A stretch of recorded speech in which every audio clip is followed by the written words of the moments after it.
to be quite honest with you, when I'm outside and I walk and I see crowds of people on Wall Street and Nassau Street, you know, I look at them and I say to myself, I wonder how many of them have been abducted. Yeah, it's just a flood. I don't know how many people there actually are, but I would estimate at least in this country anyway, in the tens of thousands, probably more. The screen memory in the classical psychological sense means that the person sees a traumatically frightening event and then softens it by inventing some other story. But this is not that. This is not something that the person makes up, himself or herself. This seems to be an image which is externally imposed into that person's memory by the aliens themselves. You know, it was just strange to me, and then I realized that they weren't wearing goggles. That was their eyes. And they weren't wearing helmets. That was the shape of their heads. The thing that they will always start to draw first is the eyes, because the eyes are so arresting. It's difficult to even... You might not remember anything else but the look of the eyes. The only thing I could really compare it to was that there were like 1950s Italian wraparound sunglasses that went around to the side of his head.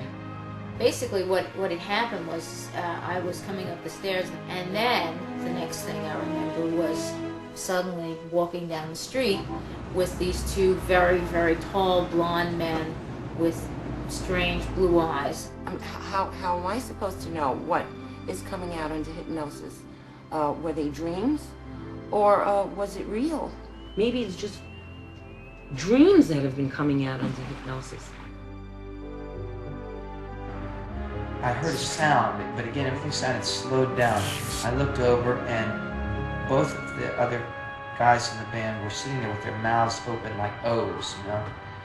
And one of them was saying, "Oh my God," but again, everything sounded slowed down to me. Like, "Oh my God," like that.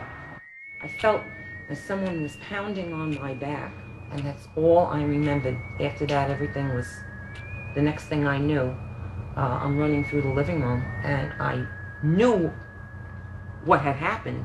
I just didn't remember what happened after that. I remember seeing the curtains, like, blow over my head. First there was the pounding on my back, and then I saw the curtains like blow over my head, and that was all I remembered up until, and then I consciously remember running through the living room, and I thought my children were gone, because when I went in there they weren't breathing. What I thought was the bedroom curtain in actuality was a nightgown that went over my head. What the pounding on the back was, I don't know. I think on one occasion I actually saw these using their forearms to move more quickly, that they were almost like scurrying, almost like an ape kind of movement. These didn't move that way. I've also seen these sort of, another particular characteristic, I've seen some of them move in like lockstep, like a bunch of them in a row, just moving completely together as if all their movements were completely coordinated. They'll cock their head from side to side, and also if they get excited, these kind will, their head will start like bobbing or wobbling like that. He didn't actually walk. He just seemed to kind of float along, which might be important in the animation. The little ones were not the same. How did the little ones move? As I recall, they moved just kind of like us. They like were doing things, they were busy moving around, whereas he just seemed to flow. He was very, very graceful. And they were not particularly graceful. They were more like little dentist workers or something.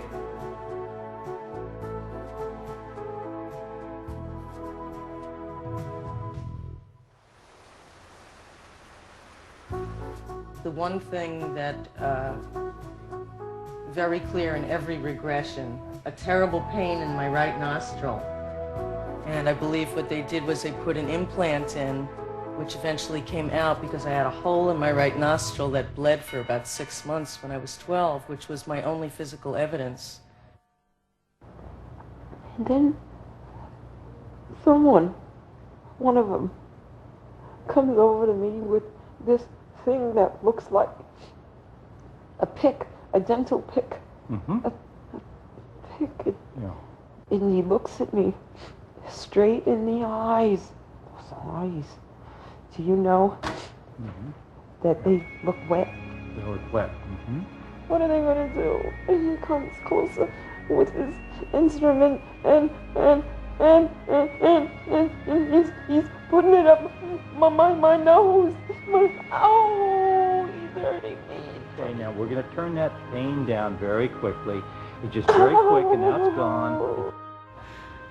I guess I can describe it like this, that if you were to look in the water, you'd see part of the ship sort of like coming out from underneath the water, and then part of it was in the ground.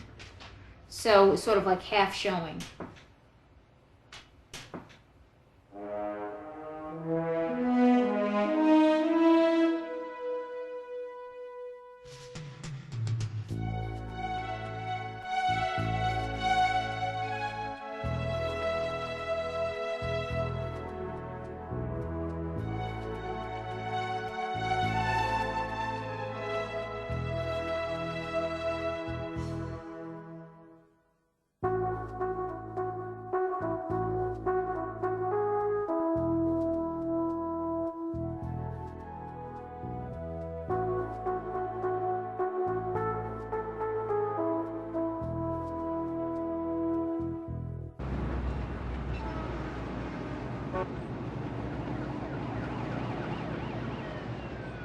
It came to about here.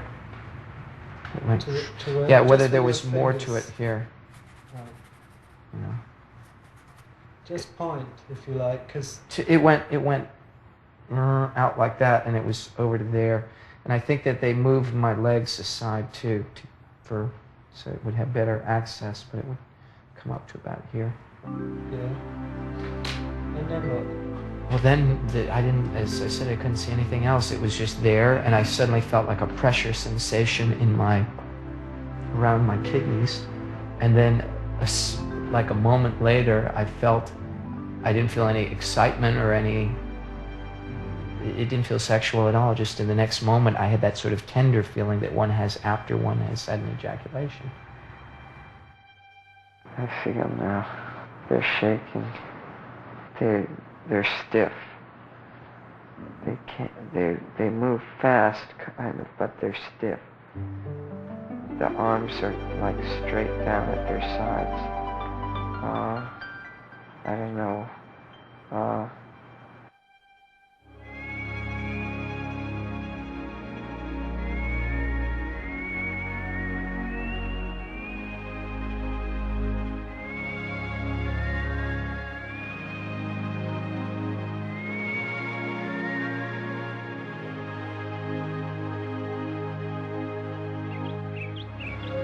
I don't know whether it's like one's being tested or observed or what, but it's like being put into scenarios, like being put into a film.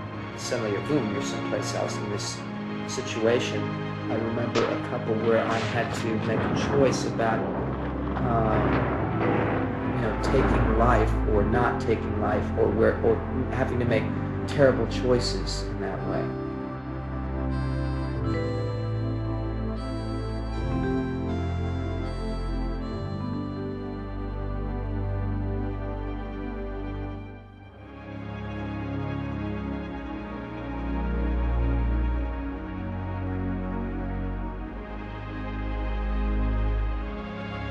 I'm a couple of feet over the bed. I just sort of settle down into it. I'm looking at my hand because it looks like there's this fuzzy stuff all over. I'm looking down, it's all over the middle of me and all over my arms. This fuzzy stuff's still on me, but as I move around, I'm starting to move around, and it sort of like evaporates. Okay. I think at this point, Rusty, I'm going to wake you up, and we can come back to this another time. So when I count from 5 back to 1, at 1 you'll be fully awake, with a great sense of relief and great sense of accomplishment. great sense of putting the pieces together that haven't made any sense up until now. So 5, you're starting to wake up. 4, waking up. 3, almost awake. 2, 1, fully awake. How do you feel?